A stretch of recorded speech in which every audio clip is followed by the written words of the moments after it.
Hello everyone, কেমন আছেন সবাই? তো আজকে আবার আরও একটা ব্লগ নিয়ে আসলাম। তো আজকে আসলে ঘরে রান্নার কিছুই ছিল না, তো চিন্তা করলাম যে একটু করলার ঝোল করি মাছ দিয়ে, আর হচ্ছে লইট্টা শুটকি ছিল অল্প, তো লইট্টা শুটকি ভুনা করি। আমি এখানে লইট্টা শুটকি ভুনার জন্য কিন্তু পেঁয়াজ আর দেশি রসুন নিয়ে নিয়েছি। আমি দেশি রসুনের কোয়াগুলো আস্ত নিয়েছি। আমি দেশি রসুনের কোয়াগুলো কাটি নাই, কারণ এমনিই ছোট, কাটলে আরও ছোট ছোট হয়ে যাবে। আর এরকম আস্ত রসুনের কোয়া থাকলে ভালো লাগে শুটকিতে।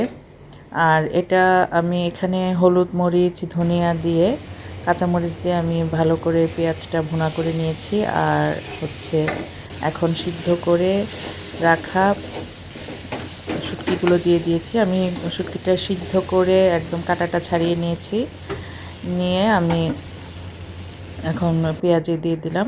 তো একটু ভাজা ভাজা করে নামিয়ে ফেললাম। তো এই তো লইট্টা শুটকি ভুনা, খুবই মজাদার একটা খাবার। মুখে রুচি না থাকলে এই রান্নাটা করে খেলে আসলে মুখে রুচি ফিরে আসে।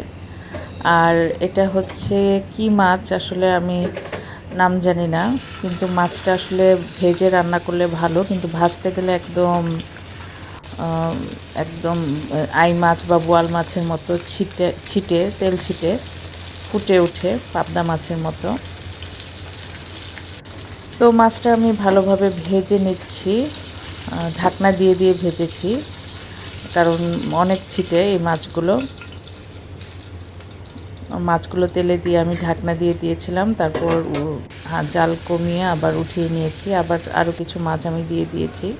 তো এই মাছটা আজকে আমি রান্না করব হচ্ছে করলা দিয়ে, যেহেতু এখন গরমের সিজন, একদম অনেক গরম, তাই আসলে এরকম পাতলা পাতলা ঝোল করলা দিয়ে ভালো লাগে, বা সাজনা দিয়ে করলা দিয়ে পাতলা ঝোলগুলো খেতে খুব ভালো লাগে। আর এগুলো খুব স্বাস্থ্যসম্মত এই গরমের জন্য।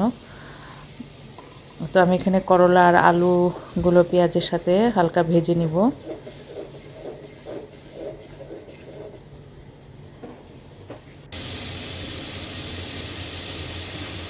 আর এখানে আমি হলুদ দিয়ে দিচ্ছি, মরিচ দিয়ে দিচ্ছি 2 টেবিল চামচ, আর হচ্ছে ধনিয়ার গুঁড়া দিব, জিরার গুঁড়া দিব, আর দিব হচ্ছে একটু রসুন বাটা। এটা জিরার গুঁড়া দিয়ে দিয়েছি 1 চামচ, আর ধনিয়ার গুঁড়া 1.5 টেবিল চামচ দিয়েছি। দিয়ে আমি মশলাটাকে কিছুক্ষণ ভেজে নিব, ভেজে তারপর আমি পানি দিব, তাহলে কালারটা সুন্দর আসবে। জাল কমিয়ে আমি ভেজেছি। এখন আমি একটু পানি দিয়ে কষাবো মশলাটা।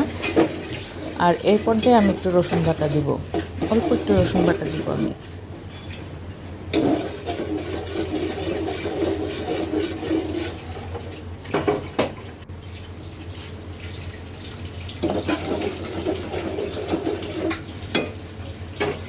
তো আমি এভাবে মশলাটা কষিয়ে নিচ্ছি, নিয়ে আমি মাছগুলো, এখন ভেজে রাখা মাছগুলো ছেড়ে দিব। তো মাছটা কিছুক্ষণ কষিয়ে নিব, নিয়ে তারপর আমি ঝোল দিয়ে দিব।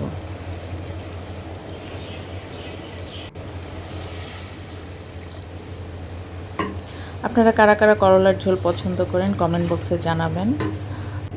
এই ঝোলটা আসলে আমার এত পছন্দ না, কিন্তু আমার বাসায় 2-1 জন আছে খুব পছন্দ করে। আর এখানে এখন আমি টমেটো দিয়ে দিব, একটু টমেটো দিলে ভালো লাগে, কালারটা সুন্দর আসে তরকারি। তো আমি কেটে রাখা টমেটো দিয়ে দিচ্ছি।